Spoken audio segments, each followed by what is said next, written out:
Selamat berjumpa dalam Suara Pertobatan. Firman Tuhan hari ini disampaikan oleh Bapak Pendeta Remedi Perangin-Angin MD.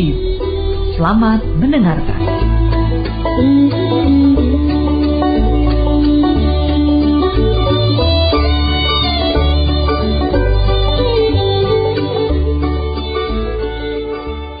Terima kasih Tuhan Yesus, Engkau telah mempersatukan kami kembali dalam persekutuan lewat udara.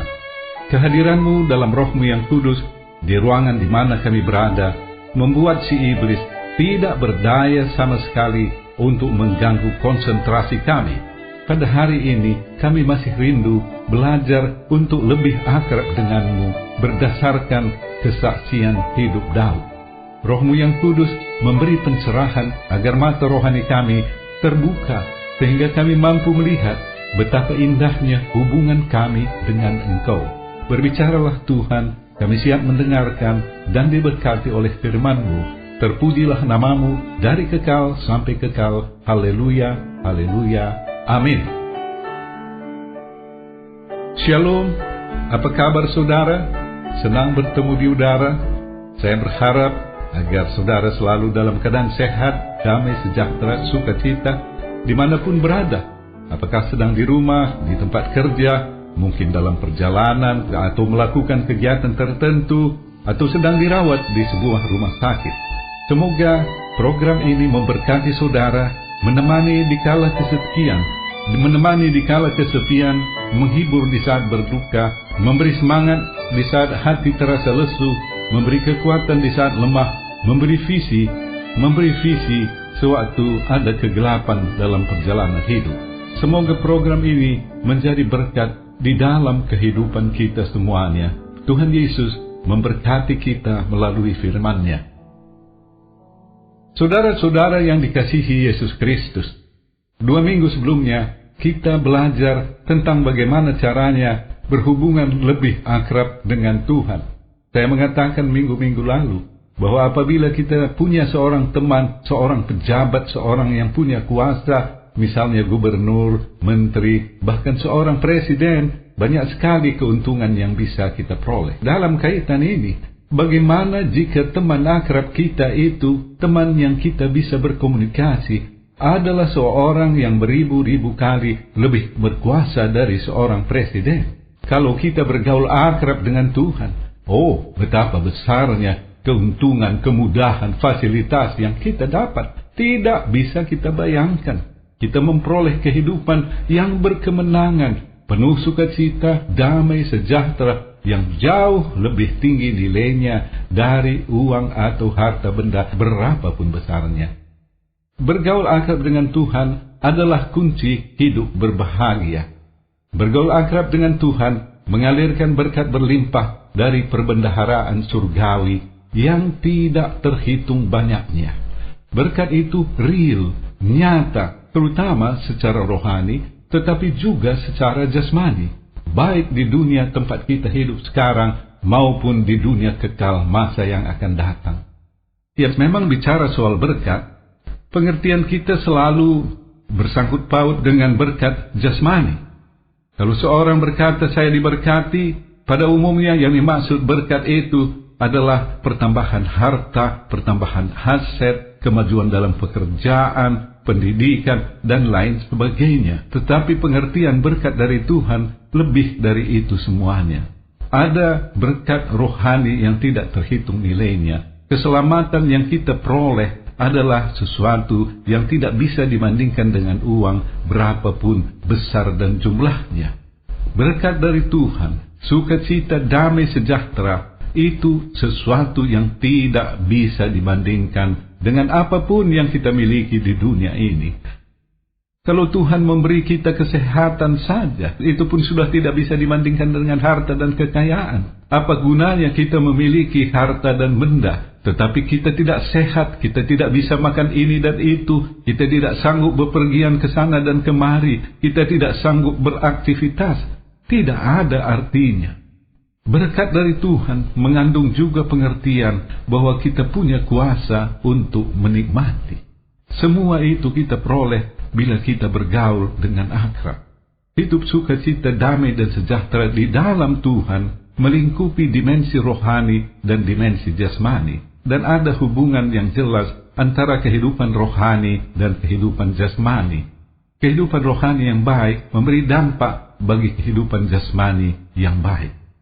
Nah, sekarang itu semua kita peroleh kalau kita bergaul akrab dengan Tuhan.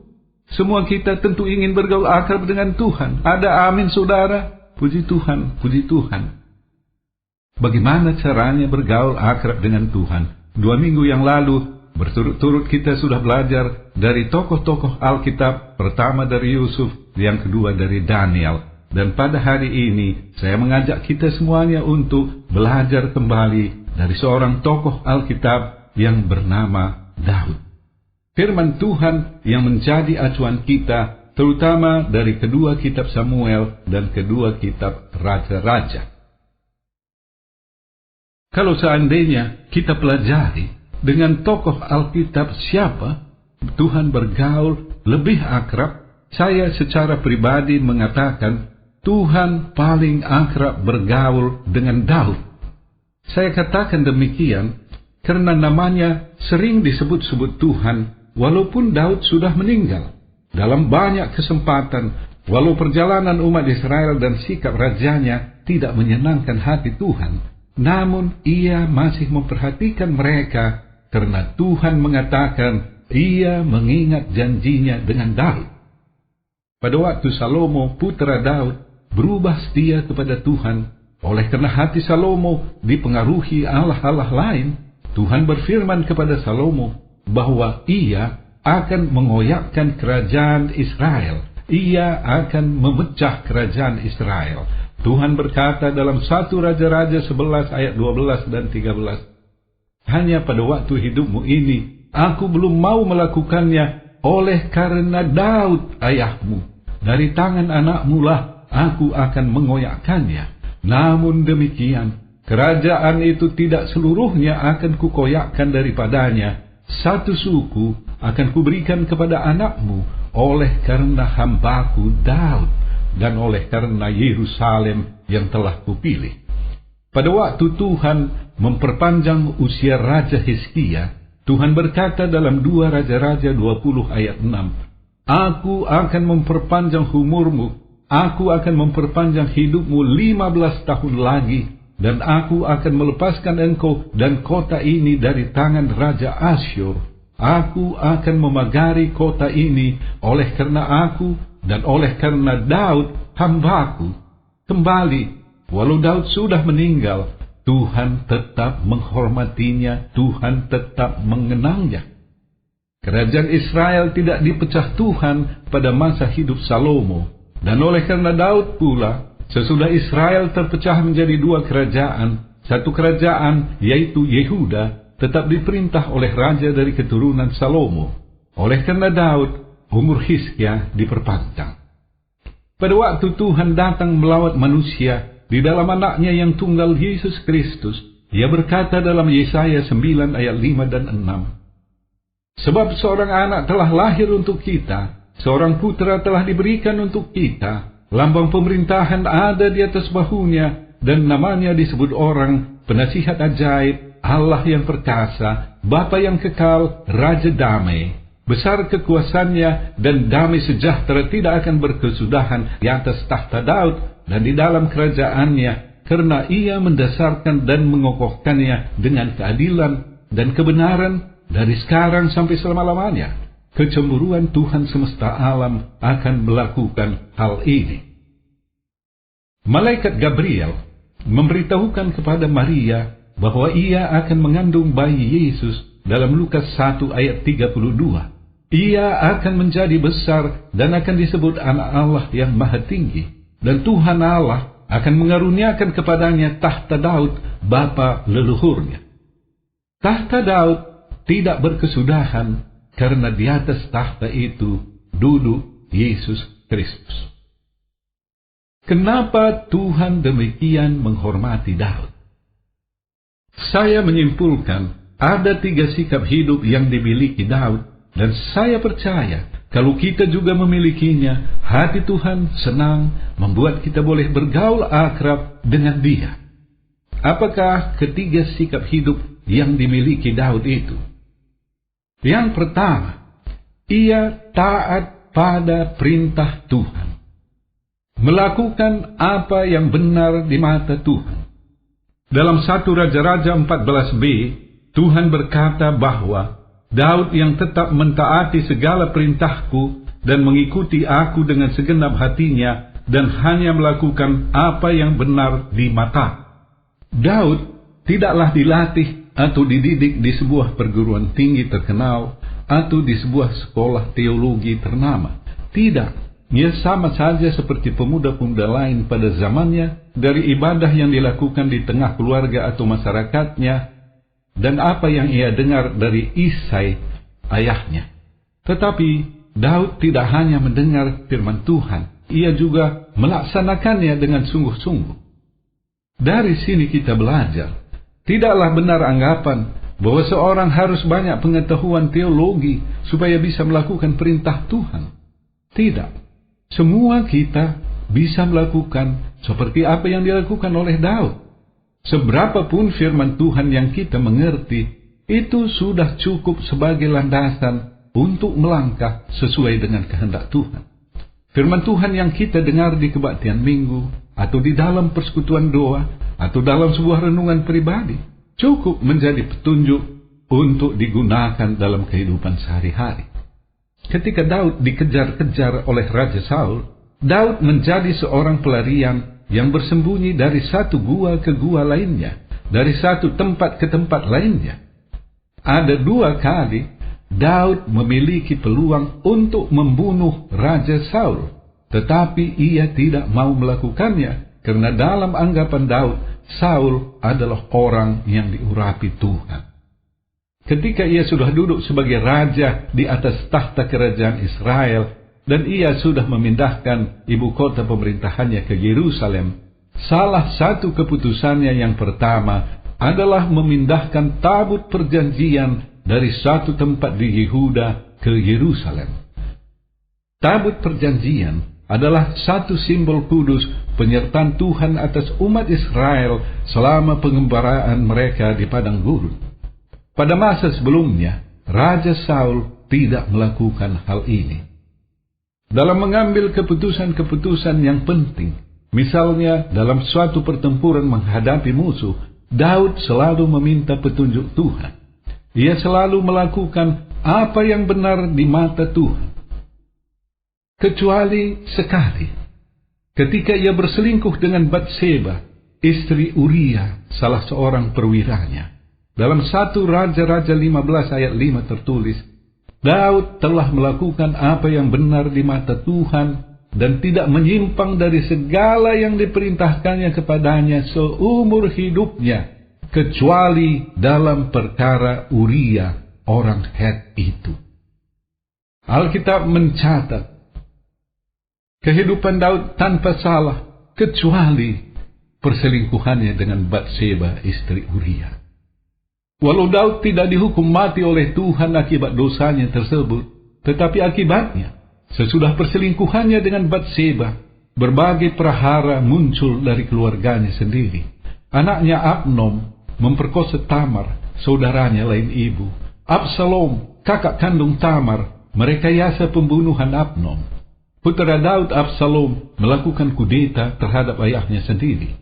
Daud adalah seorang bapa yang gagal mendidik anak-anaknya. Itulah ganjaran dari perselingkuhan yang dilakukannya.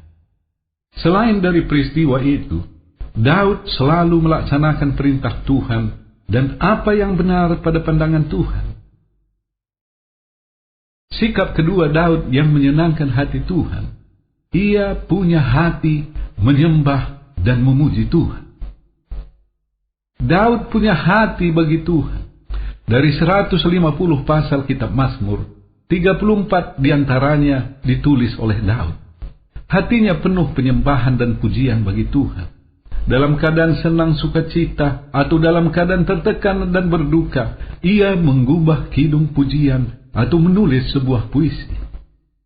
Ketika mendengar berita Saul tewas, orang yang selama ini mengejar-ngejarnya, Daud bersedih hati. Dalam 2 Samuel 1, ia menciptakan sebuah lagu ratapan bagi Saul. Daud adalah seorang pemain kecapi yang baik. Ketika Raja Saul membutuhkan seorang pemain kecapi, ia memanggil Daud. Dikala hati Saul gundah, permainan kecapi Daud meneduhkan hatinya. Dalam 1 Samuel 16 ayat 17, berkatalah Saul kepada hamba-hambanya, "Carilah bagiku seorang yang dapat main kecapi dengan baik, dan bawalah dia kepadaku." Ketika membawa tabut perjanjian ke Yerusalem, Daud menari-nari sekuat tenaga di depan tabut itu, sehingga istrinya sendiri memandang rendah kepadanya. Istrinya Michal, putri Saul, berkata kepada Daud, "Betapa raja orang Israel yang menelanjangi dirinya pada hari ini di depan mata budak-budak perempuan para hambanya, merasa dirinya terhormat pada hari ini, seperti orang hina dengan tidak malu-malu menelanjangi dirinya." Tetapi berkatalah Daud kepada Michal, "Di hadapan Tuhan yang telah memilih aku dengan menyisihkan ayahmu dan segenap keluarganya untuk menunjuk aku menjadi raja atas umat Tuhan, yakni atas Israel. Di hadapan Tuhan aku menari-nari, bahkan aku akan menghinakan diriku lebih daripada itu. Engkau akan memandang aku rendah, tetapi bersama budak-budak perempuan yang kau katakan itu, bersama-sama mereka lah aku mau dihormati." Daud yang punya hati bagi Tuhan sangat menyenangkan hati Tuhan. Dalam 1 Samuel 16 tertulis bahwa Tuhan melihat hati, bukan melihat perkara jasmani. Itulah yang dikatakan Tuhan dalam memilih Daud sebagai raja menggantikan Saul. Ketika mengunjungi Isai, ayah Daud, Samuel meminta Isai memperlihatkan semua anak-anaknya. Isai memperkenalkan anak-anaknya, saudara-saudara Daud, untuk dipilih menjadi raja menggantikan Saul. Setiap kali masing-masing dari mereka lewat di hadapan Samuel, Samuel merasa orang ini tampan, orang ini gagah, dialah yang akan diurapi Tuhan. Ternyata tidak ada seorang pun dari mereka yang dipilih oleh Tuhan. Sedangkan Tuhan telah memberitahukan kepada Samuel, salah seorang putra Isai akan diangkat menjadi raja. Oleh karena itu ia bertanya kepada Isai, apakah ia masih punya putra lain? Ternyata putra bungsu Isai, yaitu Daud, tidak dipanggil ke acara itu. Anak itu sedang menggembalakan kambing domba di padang. Isai segera menyuruh memanggil Daud, dan ialah yang dipilih Tuhan untuk diurapi menggantikan Saul. Daud tidak masuk perhitungan ayahnya sendiri untuk menjadi raja pengganti Saul. Manusia memakai pikiran, perasaan, dan pertimbangan-pertimbangan jasmani. Tetapi Tuhan melihat hati. Sikap ketiga yang dimilikinya, Daud punya iman yang teguh. Betapa teguhnya iman Daud dapat kita lihat ketika ia berhadapan dengan seorang raksasa bernama Goliat. Tidak ada seorang pun prajurit Saul yang berani menghadapi Goliat. Raksasa itu mencemoohkan orang-orang Israel. Pada waktu itulah Daud muncul. Ia tidak mau mengenakan pakaian perang seperti zirah besi, ketopong, dan pedang. Karena semua itu membuat ia merasa tidak bebas bergerak.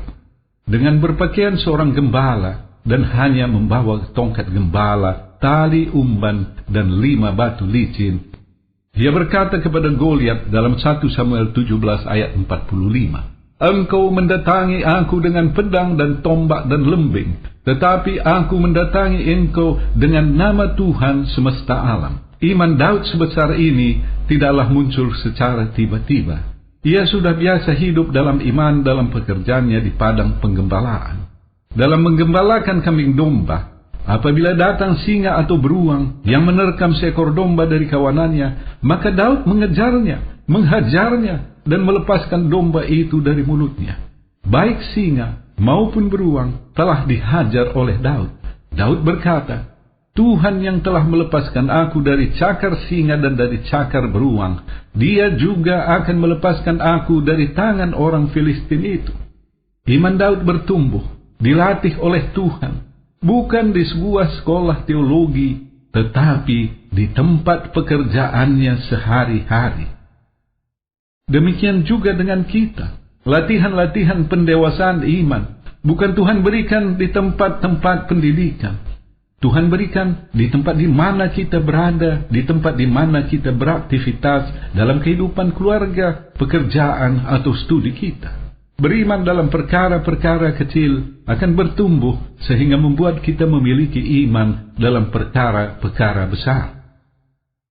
Melangkah dalam iman membuat Daud berhasil dalam pertempuran, membuat ia berhasil dalam memimpin bangsanya, membawa kemakmuran bagi rakyatnya. Saudara-saudara yang dikasihi Yesus Kristus, kalau kita melangkah dengan iman, kita pasti berhasil dalam semua bidang kehidupan kita, dalam pekerjaan, usaha, apapun yang kita lakukan dalam kehidupan keluarga kita. Mungkin kita termotivasi oleh renungan ini, sehingga kita mengatakan, saya akan hidup menuruti perintah Tuhan, saya akan menyembah dan memujinya, akan bertumbuh dalam iman. Saya ingin katakan seperti minggu-minggu yang lalu, saya dan saudara tidak mungkin memiliki ketiga sikap hidup yang dimiliki Daud dengan kekuatan sendiri. Daud memiliki ketiga sikap itu karena Roh Kudus berdiam di dalam hatinya. Ketika Daud diurapi Nabi Samuel, mulai dari saat itu Roh Kudus diam di dalam hati Daud. Roh Kudus memampukan Daud memiliki tiga sikap yang tadi saya sebutkan. Puji Tuhan, Roh Kudus yang sama, Roh Kudus yang tinggal dalam hati Daud, juga tinggal dalam hati saudara dan saya ketika kita bertobat di dalam Yesus Kristus.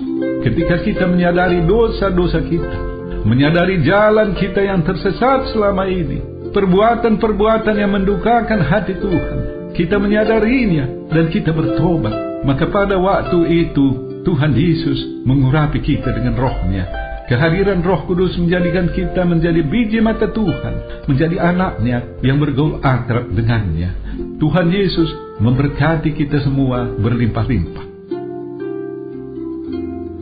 Bagi saudara yang merasa dijamah oleh firman Tuhan, oleh Roh Kudus, sehingga menyadari dosa saudara, hidup tersesat selama ini, ikuti saya mengucapkan sebuah doa sederhana.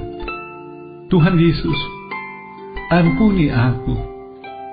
Kusadari dosa-dosaku, jalan tersesat selama ini, banyak perbuatan mendukakan hati Tuhan. Kusadari itu sekarang. Aku bertobat Tuhan. Aku rindu pimpinan-Mu dalam perjalanan hidup ke depan ini. Haleluya, amin. Bagi saudara yang sakit, saya undang meletakkan tangan di bagian tubuh yang sakit, atau pusatkan hati pada penyakit saudara, apapun bentuk dan manifestasinya. Saya akan berdoa bagi saudara. Dalam Markus 16 Tuhan Yesus Engkau mengatakan, pada waktu kami mengabarkan Injil, maka di sana ada kuasa dan mujizat. Berdasarkan firman itulah sekarang saya memohon kepadamu Tuhan Yesus, jamah setiap saudara yang sedang sakit, yang sedang mendengarkan siaran ini. Sembuhkan mereka Tuhan. Haleluya, haleluya, amin. Bagi saudara yang punya akar pahit luka jiwa, tidak bisa mengampuni seseorang atau beberapa orang karena perbuatan mereka melukai hati saudara, saya rindu berdoa bagi saudara. Tuhan Yesus, lawat saudara yang punya akar pahit luka jiwa. Saudara kami tidak punya kemampuan mencabutnya, tetapi Yesus Engkau sanggup. Cabutkan akar pahit itu Tuhan. Haleluya, haleluya, amin. Akhirnya, hamba berdoa untuk seluruh pendengar siaran ini, dimanapun mereka berada. Berkati mereka secara keluarga dan secara pribadi. Berkati pekerjaan, usaha dan studi mereka. Terpujilah namamu dari kekal sampai kekal. Haleluya, haleluya, amin.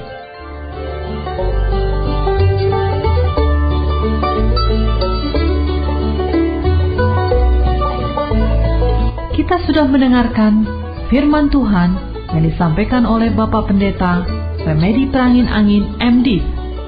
Pendengar dapat mengirimkan pokok-pokok doa kepada Suara Pertobatan, alamat email suarapertobatan@gmail.com, suarapertobatan@gmail.com, SMS atau telepon di pesawat 021 7005 8400, 021 7005 8400. Sampai jumpa pekan depan pada hari dan jam yang sama. Tuhan Yesus memberkati.